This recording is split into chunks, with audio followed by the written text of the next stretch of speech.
इतनी देर इंतजार करने के बाद भी एक बस तक नहीं आई। कब तक ऐसे इंतजार करते रहेंगे? चलो पैदल ही घर चलते हैं। लेकिन इतनी धूप में कैसे चल पाएंगे? गर्मी से शरीर जल रहा है। जाना तो पड़ेगा। भैया के घर आने का समय हो गया है। लेट होने की वजह से हम लोगों ने उनके लिए खाने में कुछ नहीं बनाया। ऐसे में वो थके हारे काम करके घर आएंगे और खाने को कुछ नहीं मिलेगा तो उनकी क्या हालत होगी। तुम्हें तो पता ही है, चाहे जितना भी लेट हो भैया हम सबके साथ ही खाते हैं। हाँ कविता दीदी, आप सही बोल रही हो, हमें अब चलना चाहिए। वैसे भी इस गर्मी में बस का और कितना इंतजार करें। थोड़ी धूप तो लगेगी, लेकिन पैदल चलते रहे तो हम घर जल्दी पहुंच जाएंगे। इतनी बात करने के बाद सभी पैदल घर की तरफ निकल जाते हैं। ये है बंसी की तीनों बहनें, कविता, संगीता और पूनम। तीनों बहनें कॉलेज खत्म करके आपस में बातें करते हुए घर जा रही थी। कुछ दूर पैदल चलने के बाद पूनम बोली, देखो तो भरी दोपहर में भी आज पूरा रास्ता वीरान पड़ा है।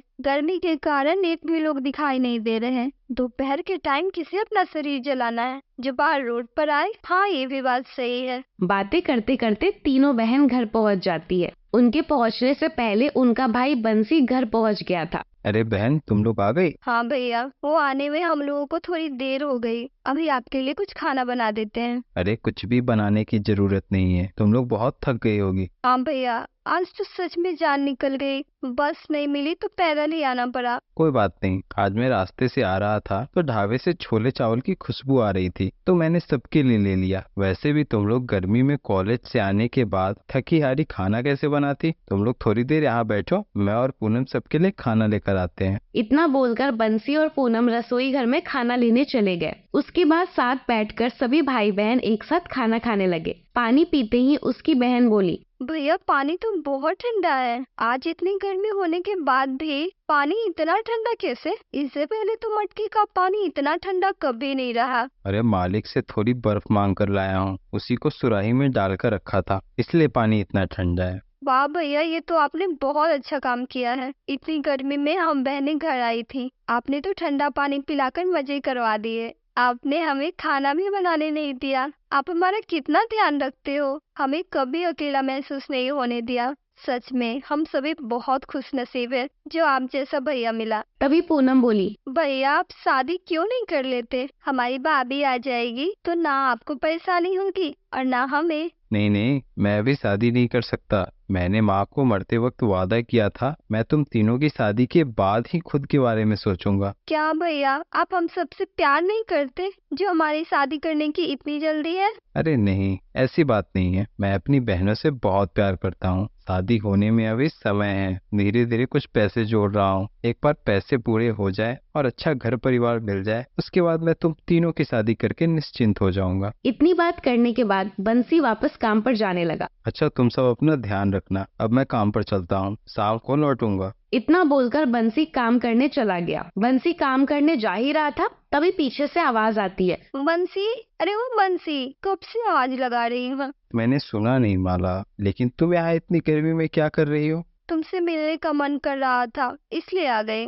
मैं जानती थी तुम अभी खाना खाकर वापस से काम पर जाओगी, इसलिए अपना आम का बागान घूमने आ गई। वैसे भी इस बागान में थोड़ी राहत है, वरना घर में गर्मी से जान निकल रही है। मैं तुम्हें एक बात बताना चाहती हूँ, बाबा नहीं चाहते तुमसे मेरी शादी हो, इसलिए वो मेरे लिए कहीं और रिश्ता देख रहे हैं। तुम्हारी गरीबी के कारण वो मेरी शादी तुमसे नहीं होने देना चाहते। तुम अपने बाबा से बोलो थोड़ी और मोहलत दे, मैं अपनी बहनों की शादी अच्छे से कर दूं, उसके बाद मैं मेहनत करके बहुत सारा धन कमा लूंगा। ठीक है बंसी, मैं समझाने की पूरी कोशिश करूंगी। इतना बोलकर माला घर चली गई और बंसी काम पर चला गया। दरअसल बंसी और माला एक दूसरे से बहुत प्यार करते थे, लेकिन बंसी की गरीबी के कारण माला के पिता सत्येंद्र इस रिश्ते से खुश नहीं थे। वो अपनी बेटी की शादी किसी अमीर घर में करना चाहते थे। अब ये तो बाद में फैसला होगा कि माला की शादी कहाँ होगी। फिलहाल बंसी अपने कमाई से एक एक रुपया जोड़ रहा था, जिससे उसकी बहनों की शादी में कोई कमी ना हो। आखिरकार बंसी को पालमपुर गांव में एक ही घर में 3 भाई मिल गए। तीनों एक साथ मिलकर खेती करते थे। उसकी एक बीमार माँ थी जो बिल्कुल मरने की स्थिति में थी,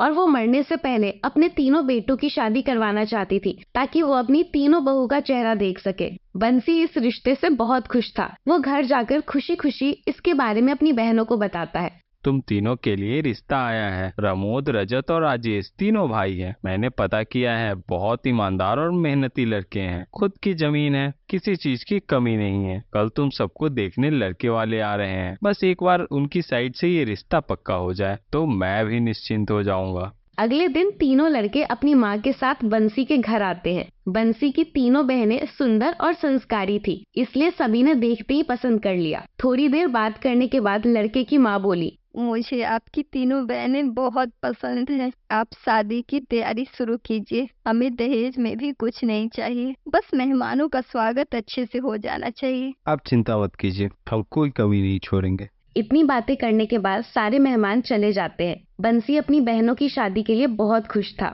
साथ ही साथ थोड़ा परेशान भी था। इतनी गर्मी है और गर्मी से बचने के लिए हमारे घर में ना कोई व्यवस्था है और ना ही इतने पैसे जो मैं मेहमानों के लिए पंखा और कूलर ला सकूं। इतनी गर्मी में शादी कैसे संपन्न होगी। बंसी ये सब सोच ही रहा था, तभी तीनों बहनें वहाँ आती है। भैया, आप क्या सोच रहे हैं? आप लड़के वालों से बात करके शादी की डेट दूसरे महीने करवा दीजिए। इतनी गर्मी में शादी करना बहुत मुश्किल है। 5 किलो के लहंगे, गहने और मेकअप में तो हम लोग पिघल जाएंगे। मुझे पता है, लेकिन हम कुछ नहीं कर सकते। हमारी होने वाली सास बहुत बीमार है, उनके लिए ही ये शादी इतनी जल्दी हो रही है। ऐसे में परेशानी सिर्फ तुम्हें ही नहीं बल्कि मेहमानों को भी होगी। लेकिन मैं पूरी कोशिश कर रहा हूँ कि किसी को कोई परेशानी ना हो। तो चिंता मत करो, मैं कल ही अपने चचेरे भाई के पास जाता हूँ। वो शहर में रहता है, उसके पास धन भी अधिक है। कुछ पैसे उधार ले लूंगा और उन्हें शादी का न्योता भी दे दूंगा। इतना बोलकर बंसी वहाँ से चला गया। समय बहुत कम था, इसलिए वो शादी की तैयारियों में जोरों शोरों से लग गया। अगले दिन ही वो अपने चचेरे भाई के पास गया। उसे शादी का निमंत्रण देने के बाद अपनी बहनों के लिए शादी की शॉपिंग करके आ रहा था। तभी बस अड्डे पे कुछ गुंडे बंसी का बैग लेकर भाग जाते हैं। वो चीखता चिल्लाता रह जाता है, लेकिन चोर किसी के पकड़ में नहीं आता और भाग जाते हैं। अब बंसी को कुछ समझ नहीं आ रहा था कि वो क्या करे। वो पूरी तरह टूट गया। हे भगवान, सब चोरी हो गया। अब मैं घर जाकर अपनी बहनों को क्या मुंह दिखाऊंगा? कैसे होगी मेरी बहनों की शादी? किसी तरह अपने आप को संभालते हुए बंसी घर पहुंचा। उसे परेशान देखकर सब बहनों ने कारण पूछा तो उसने सारी बात बता दी। ये सब जानने के बाद उसकी बहनों को बहुत दुख हुआ, लेकिन वो कर भी क्या सकती थी। बंसी को जब कोई रास्ता नहीं सूझा तब वो माला के पिता सतेंद्र के पास मदद मांगने गया। वो एक अमीर किसान था। आम लीची के बहुत सारे बगीचे थे जिसमें सतेंद्र को अच्छा मुनाफा होता था, लेकिन उसके पिता ने मदद करने से साफ इनकार कर दिया और घर जाकर माला को सारी बात बता दी। माला, तुम भूल जाओ, बंसी से तुम्हारी शादी होगी। उसके पास अपनी बहनों की शादी करने के लिए पैसे नहीं है, वो तुम्हें क्या देगा? इतना कुछ हो गया उसके साथ, पर मदद करने के बजाय उसे भला बुरा कह रहे हैं। मैं उसकी मदद क्यों करूं? मेरे पास फ्री के पैसे नहीं है। इतना बोलकर सतेंद्र वहाँ से चला गया। बंसी भी पूरी तरह टूट चुका था, इसलिए वो घर न जाकर नदी के किनारे जाकर बैठ गया। बैठे बैठे शाम से रात होने को था। थक हार कर वो घर जा ही रहा था, तभी उसने देखा कुछ लोग चुपके से अंधेरे में माला के बगान से आम और लीची तोड़कर एक गाड़ी में लोड कर रहे थे। ये सब देखकर वो भागता हुआ माला के घर गया और सारी बात माला के पिता को बता दी। वो कुछ आदमी को लेकर वहाँ पहुँच गए। समय रहते उस चोर को पकड़ लिया और पुलिस के हवाले कर दिया। इतना सब कुछ होने के बाद माला और बंसी की बहनें भी वहाँ पहुँच गई। सतेंद्र अपने किए पर शर्मिंदा था। वो सबके सामने बंसी से माफी मांगने लगा। मुझे माफ कर दो बंसी, मैंने तुम्हारी गरीबी को देखकर तुम्हें कभी पसंद नहीं किया। तुम मेरे से पैसे उधार लेने आए, वहाँ भी मैंने तुम्हारी मदद नहीं की और बेइज्जत करके भेज दिया। तुम चाहते तो बदला ले सकते थे, लेकिन तुमने ऐसा नहीं किया। तुमने आज मेरा लाखों का नुकसान होने से बचा लिया। आज तुमने सिद्ध कर दिया पैसे होने से सब कुछ नहीं होता। तुम्हारे जैसा ईमानदार और नेकदिल इंसान भी होना चाहिए। मैं अपनी बेटी के लिए एक अमीर लड़का ढूंढ रहा था, लेकिन अब समझ आया तुमसे अच्छा जीवन साथी मेरी बेटी के लिए नहीं मिल सकता। आप मेरे पिता समान हैं। इतना करना तो मेरा फर्ज था। ये तो आपका प्यार है जो आपने मुझे माला के काबिल समझा। अब 3 शादियां नहीं बल्कि 4 शादियां होगी। एक ही मंडप में कविता, संगीता और पूनम के साथ साथ बंसी और माला की भी शादी होगी। ये सब सुनकर माला और बंसी के साथ साथ उसकी तीनों बहनें भी बहुत खुश हुई, क्योंकि बंसी की बहनें भी अपने भाई को अकेले छोड़कर नहीं जाना चाहती थी। इसी तरह तीनों बहन और भाई की शादी बहुत धूमधाम से हो गई। इतनी गर्मी होने के बाद पंखा, कूलर और खाने पीने में किसी प्रकार की कोई कमी नहीं हुई। शादी अच्छे से संपन्न हो गई। तीनों बहनें खुशी खुशी विदा होकर चली गई और बंसी भी माला के साथ खुशी खुशी रहने लगा। बंसी तो मेहनती था ही, थोड़े ही दिनों में कड़ी मेहनत करके बहुत सारा धन अर्जित कर लिया। अपनी बेटी को सुख में देखकर माला के माता पिता भी बहुत खुश थे। श्यामलाल, उसकी बीवी सुमित्रा और उसकी बेटी पूनम दामोदर नाम के गांव में रहते थे। श्यामलाल अनाज के कारखाने में काम किया करता था। श्यामलाल सारा दिन पसीना बहाकर कारखाने में खूब मेहनत से काम करके शाम को 2 पैसे लाता था। मालिक, ये आज का काम तो मेरा पूरा हो गया। मेरी आज की तनख्वाह दे दो आप मुझे। वो क्या है ना, आज घर का राशन लेते हुए जाना है। हाँ हाँ ठीक है, पहले ये 2 बोरियां उठाकर अंदर रखो और अपने पैसे ले जाओ। श्याम का मालिक संजय बहुत ही बेरहम किस्म का था। वो कारखाने में काम करने वालों को पूरे पैसे नहीं देता था। फिर थोड़ी देर में श्याम अपने घर का राशन लेकर घर जाता है कि तभी उसके भाई उमेश का फोन आता है। और भैया, कैसे हो आप? मैं तो बढ़िया हूँ उमेश, तुम बताओ। और वहाँ गांव में सब कैसे हैं? यहाँ भी सभी बढ़िया हैं। तुम्हारे यहाँ सभी कैसे हैं? यहाँ भी सभी अच्छे हैं भैया। भैया, मैंने आपको कुछ जरूरी बात करने के लिए फोन किया था। हाँ हाँ बोलो उमेश, क्या बात है? भैया, आप गांव में रह रहे हो, वहाँ कुछ खास कमाई भी नहीं होती होगी आपकी, तो मैंने आपको इसलिए फोन किया था कि मैंने 1-2 कारखानों में आपके लिए काम के लिए बोला था और यहाँ पर काफी अच्छी तनख्वाह भी देते हैं। आप टिकट करा के सीधे मुंबई आ जाओ। लेकिन उमेश, मेरी बेटी की पढ़ाई का क्या होगा? अरे भैया, परेशान मत हो, आप बस यहाँ आ जाओ। मैंने पूनम के लिए भी इंतजाम कर रखा है। पूनम की आगे की पढ़ाई यहाँ होगी। तो ठीक है उमेश, हम लोग जल्द वहाँ आ रहे हैं। इतना कहकर श्यामलाल घर जाता है। हे भगवान, कितनी गर्मी है। अनाज की बोरियां उठाते उठाते पूरा बदन दर्द कर रहा है और ऊपर से ये चिलचिलाती गर्मी। अरे सुमित्रा, कहाँ हो? सुमित्रा फटाफट रखी नींबू का शिकंजी बनाकर श्याम को लाकर देती है। ये लो जी, शिकंजी पी लो, गर्मी से राहत मिलेगी। मुझे पता था कि आप इस वक्त आओगे तो आपको इसकी जरूरत पड़ेगी, तो मैंने फटाफट बना लिया। सच में तुम्हारे हाथ का शिकंजी पीकर गर्मी और थकावट दोनों ही मिट जाती है। अरे मैं बताना भूल गया, उमेश का फोन आया था मुंबई शहर से। वो बोल रहा था कि वहाँ मुंबई में काफी अच्छी तनख्वाह मिल जाती है। अब मैं सोच रहा हूँ कि क्यों ना मुंबई चलते हैं। यहाँ गांव में कोई काम समझ नहीं आ रहा। श्यामलाल बात कर ही रहा होता है कि तभी, हाँ बाबा, क्या हम मुंबई शहर जा रहे हैं? हाँ पूनम बिटिया, हम अगले महीने ही मुंबई शहर जाएंगे। फिर पूनम की पढ़ाई का क्या होगा और जाने के लिए टिकट के पैसे? अरे सब हो जाएगा, तुम चिंता मत करो, मैं कल से थोड़ी ज्यादा मेहनत कर लूंगा। फिर श्यामलाल शहर जाने के लिए ज्यादा मेहनत करने लगा। जब अगली सुबह श्यामलाल अनाज की बोरियां सर पर लिए उसे अपनी जगह रखने जा ही रहा था कि तभी ऊपर से अनाज की बोरियां उस पर गिर जाती हैं। इसी वजह से उसका एक हाथ फ्रैक्चर हो जाता है। सुमित्रा को गांव के डॉक्टर ने भी बोल दिया कि इसका इलाज शहर में ही हो सकता है। तो अब हम क्या करें? अब तो एक ही रास्ता है, मालिक से मदद मांगती हूँ। सुमित्रा कारखाने के मालिक से मदद मांगने जाती है। नमस्कार मालिक, अब मुझे कुछ पैसों की जरूरत है। फिर तुम्हें क्यों पैसों की जरूरत पड़ गई? अभी तुम्हें खुद ही मेरे पैसे चुकाने हैं। इससे पहले चुका दो, फिर बाद में देखते हैं। अरे मालिक, ऐसा मत करिए, मेरे पति का हाथ फ्रैक्चर हो गया है। डॉक्टर ने शहर जाने को बोला है। अगर वो ज्यादा दिन तक बिस्तर पर रहे तो हमारा क्या होगा? चलो ठीक है, मैं तुझे 10,000 रुपए दे तो दूंगा, लेकिन तुम बदले में मुझे अपना घर बेच दो। क्या पता तू मेरे पैसे लेके चले जाए और कभी वापस ना लौटे, तो मेरे दिए हुए 10,000 रुपए तो बर्बाद हो जाएंगे ना। फिर मैं तुझे कहाँ ढूंढूंगा? पर मालिक। बार बार कुछ नहीं, अगर तुझे पैसे चाहिए तो अपना घर बेचना पड़ेगा। सुमित्रा बेचारी करती भी क्या, वो उसे अपना घर बेच देती है। तो ठीक है मालिक, मैं अपना घर बेचने के लिए तैयार हूँ। फिर सुमित्रा तुरंत ही मुंबई का टिकट कराकर सीधे मुंबई पहुंच जाती है। सोचा था यह शहर आकर कारखाने में नौकरी करूंगा, खूब मेहनत करूंगा, बिटिया भी पढ़ लिख जाएगी, पर सब खत्म हो गया मेरे कारण। सुमित्रा, तुम मेरी कब तक ऐसे सेवा करती रहोगी?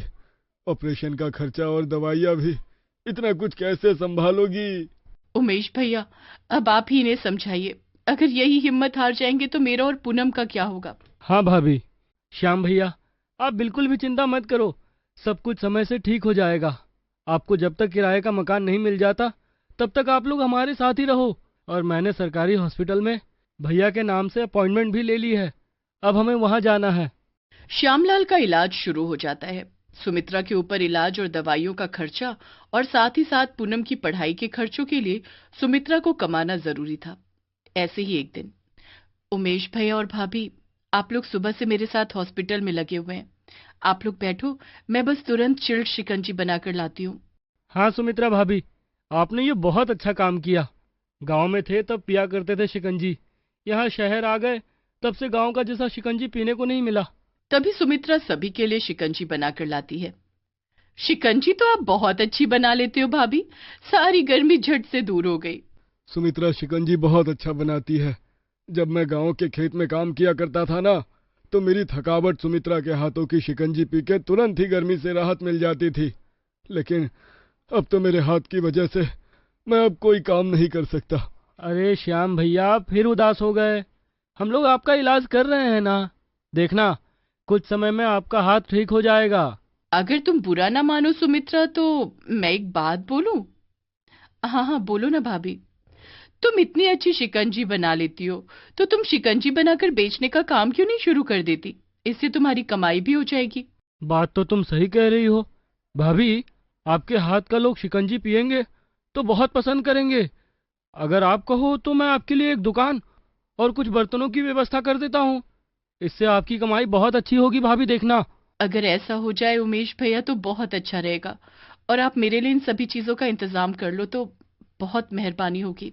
तो ठीक है भाभी, मैं कल ही इन सभी चीजों का इंतजाम कर लेता हूँ। उमेश अगले ही दिन अपनी भाभी सुमित्रा के लिए एक दुकान और कुछ बर्तनों का इंतजाम कर लेता है। फिर सुमित्रा शिकंजी बनाने का काम शुरू कर देती है। पहले तो उसकी दुकान पर कुछ ही ग्राहक आए, पर जिन्हें शिकंजी पसंद आती वो दोबारा जरूर आते। ये देखकर सुमित्रा को दिल से शांति मिली। अब सुमित्रा के हाथों से बनी शिकंजी ग्राहकों को बहुत पसंद आने लगी, और देखते ही देखते लोगों की भीड़ भी बढ़ने लगी। फिर कुछ महीनों बाद, सुमित्रा, तुम्हारी मेहनत और लगन की वजह से हमने आज किराए का घर भी ले लिया और पूनम बिटिया भी स्कूल जाने लगी। मैं ये तुम्हारा एहसान कभी नहीं भूलूंगा सुमित्रा। सब ऊपर वाले की कृपा है जी, वही हमें दुखों से लड़ने की ताकत देते हैं। और उमेश भैया ने भी हमारी बहुत मदद की है। भगवान की कृपा से सब अच्छा होगा, देखिएगा आप, आपका हाथ भी बहुत जल्द ठीक हो जाएगा। अगले दिन सुमित्रा अपनी दुकान पर कुछ काम कर रही थी कि तभी वहां पर लड़का लड़की आते हैं। ये ड्रिंक तो बहुत टेस्टी है, साथ ही साथ एनर्जेटिक भी है। आंटी, मैं देख रहा हूँ कि आपकी बनाई हुई ड्रिंक ने तो मेरे में एनर्जी ला दी, पर हमें लोगों को इसका एक वीडियो भेजना होगा ताकि इसका स्वाद चखने लोग एक बार आए तो बार बार आए। मैं और अर्पिता आपका वीडियो बनाकर आप जैसे छिपे कलाकारों को ढूंढकर सोशल मीडिया की पब्लिक के सामने लाते हैं ताकि आपकी और तरक्की हो सके। बिल्कुल माधव, ऐसी एनर्जेटिक ड्रिंक तो सभी को पीनी चाहिए। और ये लो, मैंने अपने सोशल मीडिया पर ये वीडियो पोस्ट कर दी है। अर्पिता और माधव ऐसे ही सोशल मीडिया पर वीडियोस डाला करते थे। उन्होंने सुमित्रा के हाथों का बना शिकंजी सोशल मीडिया पर डाल दिया। वीडियो देखने के बाद सुमित्रा की दुकान पर भीड़ लगी रहती थी, और अब सुमित्रा भी अच्छे पैसे कमाने लगी। अगर आपको वीडियो अच्छा लगा तो वीडियो को लाइक करें और चैनल को सब्सक्राइब कर दें।